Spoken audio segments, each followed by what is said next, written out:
Hi friends, ഞാൻ Vijayalakshmi. Welcome to my YouTube channel R4V garden. ഇന്നത്തെ എൻ്റെ വീഡിയോ എന്ന് പറയുന്നത് ഒരു ചെറിയ വിളവെടുപ്പ് വീഡിയോ ആണ്. അപ്പോൾ വീട്ടിലുള്ള പച്ചക്കറികളൊക്കെ തന്നെ വിളവെടുത്ത് അത് വെച്ചൊരു കണിയൊരുക്കാമെന്ന് കരുതി കൃഷി സ്നേഹിക്കുന്നുണ്ട് എല്ലാ കൂട്ടുകാർക്കും വിഷു ആശംസകൾ. അപ്പോൾ എൻ്റെ വീഡിയോ ഇഷ്ടമാണെങ്കിൽ എല്ലാവരും ചാനലൊന്ന് സബ്സ്ക്രൈബ് ചെയ്യുമെന്ന് കരുതുന്നു. അപ്പോൾ നേരെ വീഡിയോയിലോട്ട് പോകാം. എല്ലാവരും സ്കിപ്പ് ചെയ്യേണ്ട മുഴുവനും കാണാനായി ശ്രമിക്കുക. ആദ്യമേ തന്നെ വിളവെടുക്കുന്നത് നേന്ത്രവാഴക്കൊലയാണ്. അപ്പോൾ വീടിൻ്റെ പുറകുവശത്ത് കുറച്ച് സ്ഥലമുണ്ട്. അപ്പോൾ അതിലാണ് ഞാനിത് കൃഷി ചെയ്തിരിക്കുന്നത്. അപ്പോൾ അത് ഒടിഞ്ഞു വീണിട്ടുണ്ട്. അപ്പോൾ ആ കൊലയെ വിളവെടുക്കുകയാണ്. ഇതിൽ 1-2 പഴമൊക്കെ തന്നെ ഇപ്പോൾ പഴുത്തിട്ടുണ്ട്. അപ്പോൾ അത്യാവശ്യം നല്ല വിളഞ്ഞൊരു കൊലയാണ്. വീട് കഴിഞ്ഞൊരു അല്പമെങ്കിലും സ്ഥലമുണ്ടെന്നുണ്ടെങ്കിൽ നമ്മൾ 1-2 വാഴയൊക്കെ വെക്കുകയാണെന്നുണ്ടെങ്കിൽ നമുക്ക് ആവശ്യത്തിനുള്ള ഇലകളും അതുപോലെ തന്നെ നമുക്ക് അതിൽ നിന്ന് കൊലയൊക്കെ തന്നെ വല്ലപ്പോഴും ഒക്കെ തന്നെ ഇതുപോലെയൊക്കെ തന്നെ വിളവെടുക്കാനായിട്ട് സാധിക്കുന്നതാണ്. ഇനിയുള്ളതെന്ന് പറയുന്ന ഒരു പപ്പായ തന്നെയാണ് വിളവെടുക്കുന്നത്. അപ്പോൾ എനിക്ക് ഒത്തിരി ഇഷ്ടമുള്ള ഒരു ഫ്രൂട്ടാണ്.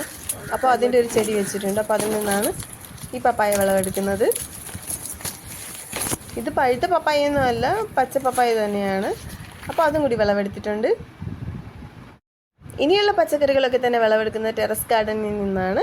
അപ്പോൾ ടെറസിലൊരു ഡ്രമ്മിൽ വെച്ചിരിക്കുന്നതാണ് ഈ ചെറുനാരകം. അപ്പോൾ അതിൽ 1-2 നാരങ്ങയൊക്കെ തന്നെ നന്നായിട്ട് പഴുത്തിട്ടുണ്ട്. അപ്പോൾ പഴുത്ത് കഴിയുമ്പോൾ ഇത് പൊഴിഞ്ഞങ്ങ് വീഴും. അപ്പോൾ ഒരു പച്ച നാരങ്ങ വിളവെടുത്തിട്ടുണ്ട്. അതുപോലെ തന്നെ നന്നായിട്ട് പഴുത്ത ഒന്ന് അതിൻ്റെ കൊമരത്തിൽ ഇങ്ങനെ തങ്ങി നിൽപ്പുണ്ട്. ഇനിയുള്ള ഒന്ന് അതിൻ്റെ ചുവട്ടിൽ വീണ് കിടക്കുകയാണ്. അപ്പോൾ അതിനെയും കൂടി എടുക്കുകയാണ്. ഇത് നഴ്സറിയിൽ നിന്ന് വാങ്ങി വെച്ചിട്ടുള്ള ഒരു തൈയാണ്. അപ്പോൾ അത് വന്നപ്പോഴേ നന്നായിട്ട് കാച്ച് തന്നെയാണ് നിന്നത്. ഇതിപ്പോൾ 2ാമത്തെ പ്രാവശ്യമാണ് അതിൽ കായ്കളൊക്കെ തന്നെ ഉണ്ടാകുന്നത്. അപ്പോൾ നല്ല മണമുള്ള ഒരു നാരങ്ങയാണ്. അപ്പോൾ ഇത്രയും നാരങ്ങയൊക്കെ കിട്ടിയിട്ടുണ്ട്. ഒത്തിരി പ്രാവശ്യം വിളവെടുത്തിട്ടുള്ളതാണ് ഈ പച്ചമുളക് ചെടി. അപ്പോൾ അതിൽ നിറച്ച് തന്നെ പിന്നെയും മുളകുകളൊക്കെ പിടിച്ച് നിൽപ്പുണ്ട്. അപ്പോൾ പച്ചയും ചുവപ്പുമായിട്ട് ഇങ്ങനെ ഇടകലർന്ന് നിൽക്കുന്ന കാണാൻ തന്നെ വളരെ ഭംഗിയുള്ള ഒന്നാണ്. അപ്പോൾ നല്ല മൂപ്പത്തിയ മുളകുകളൊക്കെ നല്ല ചുവന്ന നിറത്തിലോട്ടായി മാറിയിട്ടുണ്ട്.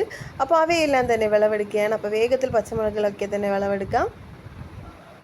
പച്ചമുളക് ഇങ്ങനെ നുള്ളിയെടുക്കുമ്പോൾ അധികം കൈയൊന്നും നീറാറില്ല. പക്ഷെ കാന്താരി മുളകാണ് നുള്ളുന്നതാണെങ്കിൽ ഭയങ്കര നീറ്റിലായിരിക്കും. അപ്പോൾ ഇത്രയും പച്ചമുളകുകളൊക്കെ തന്നെ അതിൽ നിന്ന് വിളവെടുത്തിട്ടുണ്ട്. അപ്പോൾ ഈ കാണുന്നതെന്ന് പറഞ്ഞാൽ ചെറിയ പച്ചമുളകിൻ്റെ ചെടിയാണ്. അപ്പോൾ അതിലുള്ള മുളകുകളൊക്കെ തന്നെ നന്നായിട്ട് പഴുത്തിട്ടുണ്ട്. അപ്പോൾ അവയും കൂടി വിളവെടുത്തിട്ടുണ്ട്. ഇനിയുള്ളതെന്ന് പറയുന്നത് വഴുതനങ്ങ ചെടിയാണ്.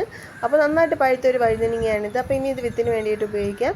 അപ്പോൾ നല്ല മഞ്ഞ നിറത്തിലോട്ടായി മാറിയിട്ടുണ്ട്. ഈ കാണുന്നതെന്ന് പറയുന്നത് വെങ്ങേരി വഴുതനങ്ങയാണ്. അപ്പോൾ ഒരു 2-3 ചെടിയിലായിട്ട് ഒരു 3 വഴുതനങ്ങയൊക്കെ തന്നെയുണ്ട്. അപ്പോൾ അതിനെയും കൂടി വിളവെടുക്കുകയാണ്. അപ്പോൾ അത്യാവശ്യം നല്ല നീളമുള്ള വഴുതനങ്ങയാണ്. അപ്പോൾ നല്ല ടേസ്റ്റുമാണ് ഇത്. നല്ല രീതിയിൽ നമ്മളിതിനെ പരിചരിക്കുകയാണെന്നുണ്ടെങ്കിൽ നിറച്ച് തന്നെ കായ്കൾ നമുക്ക് കിട്ടുന്നതാണ്. അപ്പോൾ നമുക്ക് തറയിലും ഗ്രോ ബാഗിലും ഒക്കെ തന്നെ കൃഷി ചെയ്യാവുന്നതാണ്. അപ്പോൾ തറയിൽ വെക്കുകയാണെന്നുണ്ടെങ്കിൽ ഗ്രോ ബാഗിലേക്കാട്ടി കുറച്ചേറെ തന്നെ നമുക്ക് കായ്കൾ ലഭിക്കുന്നതാണ്. കൂടാതെ ഇത് ഒത്തിരി കാലം കേടാവാണ്ട് നിൽക്കുന്ന ഒരു ചെടി കൂടിയാണ്. അപ്പോൾ അതും കൂടി വിളവെടുത്തിട്ടുണ്ട്. ഇതൊരു കപ്പലിൻ്റെ ചെടിയാണ്. അപ്പോൾ വളരെ കുറച്ച് കപ്പലിൻ്റെ മാത്രമേ ഇതിലുള്ളൂ. ഇതിൻ്റെ കമ്പിലൂടെ നമ്മൾ നിറച്ച് മണ്ണിട്ട് കൊടുക്കുകയാണെന്നുണ്ടെങ്കിൽ ധാരാളം കപ്പലണ്ടിയൊക്കെ തന്നെ കിട്ടുന്നതാണ്. അപ്പോൾ ഇതിൽ മണ്ണൊന്നും ഇട്ടിട്ടില്ല.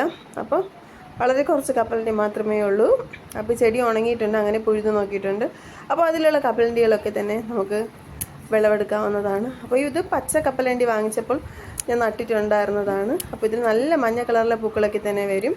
ഇതിൻ്റെ ശിഖരത്തിൽ നിന്നാണ് ധാരാളം വേരുകളൊക്കെ തന്നെ ഇറങ്ങി വരുന്നത്. അപ്പോൾ അതിൽ നമ്മൾ മണ്ണിട്ട് കൊടുക്കുകയാണെന്നുണ്ടെങ്കിൽ അതെല്ലാം തന്നെ കപ്പലണ്ടിയായിട്ട് മാറുന്നതാണ്. ഇനിയുള്ളതെന്ന് പറയുന്നത് കുറച്ച് തക്കാളിയാണ്. അപ്പോൾ ഉള്ള തക്കാളിയൊക്കെ തന്നെ വിളവെടുക്കാം. അപ്പോൾ നന്നായിട്ട് പഴുത്ത് നിൽപ്പുണ്ട്. അതിൽ നിന്ന് ഒരു 2-3 തക്കാളിയൊക്കെ തന്നെ കിട്ടിയിട്ടുണ്ട്. അതിനെയും കൂടി വിളവെടുക്കുകയാണ്. ചെടിയിൽ നിന്ന് നന്നായിട്ട് പഴുക്കുന്ന തക്കാളിക്കൊക്കെ നല്ല മധുരമാണ്. കൂടെ ഒരു മുളക് ചെടിയിൽ മുളകൊക്കെ തന്നെ ഉണങ്ങി നിൽപ്പുണ്ട്. അപ്പോൾ ചെടി അങ്ങ് ഉണങ്ങിപ്പോയി.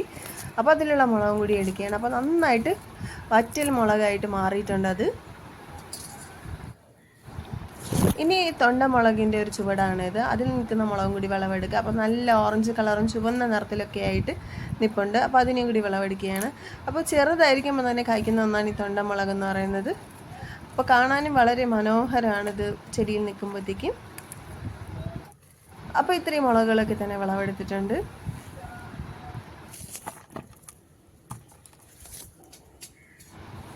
ഇനിയുള്ളതെന്ന് പറയുന്നത് കുറച്ച് കോവയ്ക്കയാണ്. അപ്പോൾ കോവയ്ക്കയും കൂടി വിളവെടുക്കാം. അപ്പോൾ എന്നും തന്നെ നമുക്ക് പറിച്ചെടുക്കാൻ സാധിക്കുന്ന ഒന്നാണ് ഈ കോവൽ എന്ന് പറയുന്നത്. അപ്പോൾ ചെറിയൊരു കമ്പൊക്കെ ഉണ്ടെങ്കിൽ വെച്ച് കൊടുത്താൽ നമുക്ക് ദിവസേനയുള്ള ഒരു തോരത്തിനും മെഴുക്കുരട്ടിക്കും ഒക്കെ തന്നെ ഇതിൽ നിന്ന് കിട്ടുന്നതാണ്. അപ്പോൾ എപ്പോഴും നമ്മൾ നട്ടു കൊടുക്കുമ്പോൾ കമ്പ് വേണം നട്ടു കൊടുക്കാനായിട്ട്. തൈ വയ്ക്കുമ്പോൾ ഒത്തിരി കാലം കാത്തിരിക്കേണ്ടതായിട്ട് വരും.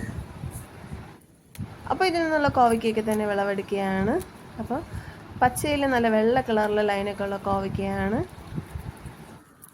ഈ കോവയ്ക്ക ഓരോ ഇലയ്ക്കും ഓരോ കായ എന്നുള്ള രീതിയിലാണ് ഉണ്ടാകുന്നത്. ചെടിയിൽ ഇങ്ങനെ വിളഞ്ഞു നിൽക്കുന്ന കാണാനും വളരെ മനോഹരമായിട്ടുള്ളൊരു കാഴ്ച തന്നെയാണ്. അപ്പോൾ അതും കൂടി വിളവെടുക്കുകയാണ്. അപ്പോൾ പല പല സ്ഥലത്തായിട്ട് ഇങ്ങനെ വള്ളികളൊക്കെ തന്നെ പടർന്നു പോയിട്ടുണ്ട്. അപ്പോൾ അതിൽ നിന്നുള്ള കോവയ്ക്കൊക്കെ തന്നെ വിളവെടുത്തിട്ടുണ്ട്. ഈ കാണുന്നതെന്ന് പറയുന്ന റാഡിഷിൻ്റെ ചെടിയാണ്. അപ്പോൾ റാഡിഷും കൂടി വിളവെടുക്കുകയാണ്. അപ്പോൾ നട്ട് കഴിഞ്ഞാൽ നമ്മൾ ഒട്ടും പറ്റിക്കാത്ത ഒരു ചെടിയാണ് റാഡിഷ് എന്ന് പറയുന്നത്. നടുന്ന എല്ലാ ചെടികളും തന്നെ നമുക്കിതുപോലെ കിഴങ്ങായി മാറി കിട്ടുന്നതാണ്. കൂടാതെ ഇതിൻ്റെ ഇലയും കിഴങ്ങും നമുക്ക് ഉപയോഗിക്കാൻ സാധിക്കുന്നതാണ്. നല്ല ടേസ്റ്റ് ഉള്ളതാണ്. അപ്പോൾ നമുക്കിതിനെ തോരനൊക്കെ വെച്ച് കഴിക്കാവുന്നതാണ്. ഈ മുളകിൻ്റെ ചെടി നന്നായിട്ട് ഉണങ്ങിയിട്ടുണ്ട്. അപ്പോൾ അതിലുള്ള മുളകുകളൊക്കെ തന്നെ നന്നായിട്ട് പഴുത്ത് നിൽപ്പുണ്ട്. അതിനെയും കൂടി വിളവെടുക്കുന്നു. ഇപ്രാവശ്യം കുറച്ച് പയറിൻ്റെ ചെടികളൊക്കെ തന്നെ വെച്ച് പിടിപ്പിച്ചിട്ടുണ്ട്. അപ്പോൾ അതിൽ എല്ലാം തന്നെ പയറൊക്കെ പിടിച്ച് വന്നിട്ടുണ്ട്. അപ്പോൾ തത്തയെല്ലാം തന്നെ ഇത് നന്നായിട്ട് മൂത്ത് വരുമ്പോൾ വന്ന് കഴിച്ചുകൊണ്ട് പോകുമായിരുന്നു. അപ്പോൾ എന്തായാലും ഇപ്പോൾ ചുവപ്പും പച്ചയൊക്കെ തന്നെ നട്ടിട്ടുണ്ട്. അപ്പോൾ ഇതുവരെയും വന്നിട്ടില്ല. അപ്പോൾ ഇനി വരികയാണെന്നുണ്ടെങ്കിൽ ഇതെല്ലാം തന്നെ കവറിട്ട് വെക്കാമെന്ന് കരുതി. അപ്പോൾ അതിൽ ഒന്ന് രണ്ടൊക്കെ തന്നെ വലുതായിട്ടുണ്ട്. അതിനെയും കൂടി ഇപ്പോൾ വിളവെടുക്കുകയാണ്. പയർ ചെടിക്ക് നമ്മൾ അടിവളമായിട്ട് ചാണകപ്പൊടിയോ കോഴിവളമൊക്കെ ചേർത്ത് നടുകയാണെന്നുണ്ടെങ്കിൽ നല്ല രീതിയിൽ തന്നെ അത് വളർന്നു വരുന്നതാണ്. കൂടാതെ നമ്മൾ മണ്ണിൽ കുമ്മായൊക്കെ ചേർത്തിരിക്കണം. അത് കഴിഞ്ഞൊന്ന് കാഴ്ചയൊക്കെ തുടങ്ങുമ്പോൾ പിന്നെ നമ്മൾ വളമൊക്കെ കൊടുക്കുകയാണെന്നുണ്ടെങ്കിൽ അതിൽ നിന്ന് ധാരാളം തന്നെ നമുക്ക് പയർ കിട്ടുന്നതാണ്. അതുപോലെ തന്നെ ഇടയ്ക്കൊരു മഴയൊക്കെ പെയ്യുകയാണെന്നുണ്ടെങ്കിൽ ഇതിൽ നിറച്ച് തന്നെ പയർ പിടിച്ച് നമുക്ക് കിട്ടുന്നതാണ്. ഇനിയുള്ളതെന്ന് പറയുന്നത് ഒരു ഗ്രോ ബാഗിലെ മഞ്ഞളിനെയും കൂടി വിളവെടുക്കുകയാണ്. അപ്പോൾ ഈ മഞ്ഞളൊക്കെ തന്നെ നന്നായിട്ട് വിളഞ്ഞിട്ടുണ്ട്. അതിൻ്റെ ഇലകളൊക്കെ തന്നെ ചിലത് ഉണങ്ങിയിട്ടുണ്ട്. അപ്പോൾ അതും കൂടി വിളവെടുക്കുകയാണ്. മഞ്ഞളും നമ്മൾ ഒരിക്കലും നിരാശപ്പെടുത്താത്ത ഒരു വിളയാണ്. അപ്പോൾ ഒരു ചുവടാണ് ഇതിൽ നട്ടത്. അതിൽ നിന്ന് ധാരാളം തന്നെ കിഴങ്ങുകളൊക്കെ തന്നെ ഇറങ്ങിയിട്ടുണ്ട്. ഗ്രോ ബാഗിൻ്റെ മണ്ണൊന്ന് ഇളക്കി കൊടുത്തപ്പോഴത്തേക്ക് അതെല്ലാം തന്നെ നന്നായിട്ട് വിളവെടുക്കാൻ സാധിച്ചു. അപ്പോൾ ഇത്രയും മഞ്ഞളൊക്കെ തന്നെ വിളവെടുത്തിട്ടുണ്ട്. അത്യാവശ്യം നല്ല വലിപ്പമുള്ള മഞ്ഞളാണ്. അപ്പോൾ ഈ ചെടി അടിവളമായിട്ട് ചാണകപ്പൊടിയോ കോഴിവളമോ ഒക്കെ ചേർത്ത് നടുകയാണെന്നുണ്ടെങ്കിൽ നമുക്ക് നല്ല രീതിയിൽ വിളവെടുക്കാൻ സാധിക്കുന്നതാണ്. യാതൊരുവിധ പരിചരണത്തിൻ്റെ ആവശ്യമില്ലാതെ നമുക്ക് കിട്ടുന്ന ഒന്നുകൂടിയാണിത്. അപ്പോൾ ഇത് നമുക്ക് മുഖത്തിടാനും കറിക്കൊക്കെ ഉപയോഗിക്കാനും നല്ലതാണ്.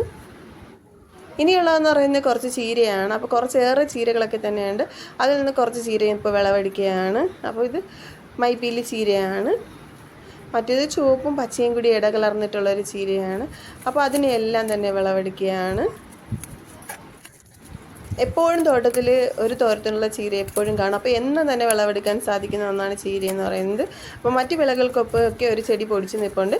അപ്പോൾ ധാരാളം തന്നെ നമുക്ക് ചീര നമുക്ക് തോട്ടത്തിൽ കാണാനായിട്ട് സാധിക്കും. മാത്രമല്ല ഇതിൻ്റെ ഒരു ചെടി നമ്മൾ വിത്തിനായിട്ട് നിർത്തുകയാണെന്നുണ്ടെങ്കിൽ അതൊക്കെ കൊഴിഞ്ഞ് വീണ് എന്നും തന്നെ നമുക്ക് ചീര തൈകളൊക്കെ തന്നെ കാണാനായിട്ട് സാധിക്കും. അതെല്ലാം വളർന്ന് എന്നും നമുക്ക് ചീര വിളവെടുക്കാൻ സാധിക്കും എന്നുള്ളതാണ്. ഈ പച്ചക്കളറിലെ ചീരയാണെന്നുണ്ടെങ്കിൽ അധികം കീടശല്യം ഒന്നും ഇല്ലാത്തതാണ്. എൻ്റെ തോട്ടത്തിൽ ചുമന്ന ചീര വളരെ കുറവാണ്. പച്ച ചീര നടാതെ തന്നെ നിറച്ച് പൊടിച്ച് വന്നിട്ടുള്ള ഒന്നാണ്. കൂടാതെ നമ്മൾ വിളവെടുക്കും തോറും പിന്നെയും അതിൽ ശിഖരങ്ങളൊക്കെ പൊട്ടി വരുന്നതാണ്. അതിൻ്റെ തണ്ട് കുറച്ചൊന്ന് നിർത്തുകയാണെന്നുണ്ടെങ്കിൽ. അപ്പോൾ ഒത്തിരി കാലം നമുക്ക് കാത്തിരിക്കാണ്ട് വളരെ വേഗത്തിൽ വിളവെടുക്കാൻ സാധിക്കുന്ന ഒന്നാണ് ചീര എന്ന് പറയുന്നത്. അപ്പോൾ അടിവളമായിട്ട് ചാണകപ്പൊടിയൊക്കെ ചേർത്തിട്ട് നമ്മളിതിനെ ഒന്ന് നട്ടു കൊടുത്താൽ നമുക്ക് വളരെ വേഗത്തിൽ വിളവെടുക്കാൻ സാധിക്കും. നമ്മുടെ വീട്ടിലൊരു വിഷരഹിത പച്ചക്കറി നമുക്ക് ഉൽപ്പാദിപ്പിച്ചെടുക്കാൻ സാധിക്കുന്നതാണ്. അപ്പോൾ 1-2 ഗ്രോ ബാഗിലൊക്കെ എല്ലാവരും തന്നെ നട്ടിരിക്കേണ്ട ഒന്നാണ്. വിഷുവിന് വേണ്ടി നട്ട കണിവളരിയും മത്തനും ഒന്നും തന്നെ ശരിയായിട്ടില്ലായിരുന്നു. വെള്ളമില്ലാത്ത തന്നെ എല്ലാം കരിഞ്ഞു പോയിട്ടുണ്ടായിരുന്നു. എങ്കിലും ഇത്രയേറെ പച്ചക്കറികളൊക്കെ തന്നെ കിട്ടിയിട്ടുണ്ട്. അപ്പോൾ കൃഷിയെ സ്നേഹിക്കുന്നതിൻ്റെ എല്ലാ കൂട്ടുകാരും വീട്ടിലൊരു ചെടിയെങ്കിലും വെച്ച് പിടിപ്പിക്കാൻ വേണ്ടി ശ്രമിക്കുക. ഒരിക്കൽ കൂടി എല്ലാവർക്കും എൻ്റെ വിഷുദിന ആശംസകൾ. അപ്പോൾ എല്ലാവർക്കും എൻ്റെ വീഡിയോ ഇഷ്ടമായിട്ടുണ്ടെങ്കിൽ തീർച്ചയായും ലൈക്ക് ചെയ്യുക, ഷെയർ ചെയ്യുക, സബ്സ്ക്രൈബ് ചെയ്യുക, കമൻറ്റ് ചെയ്യുക. അപ്പോൾ പുതിയൊരു വീഡിയോയുമായി വീണ്ടും കാണാം. താങ്ക്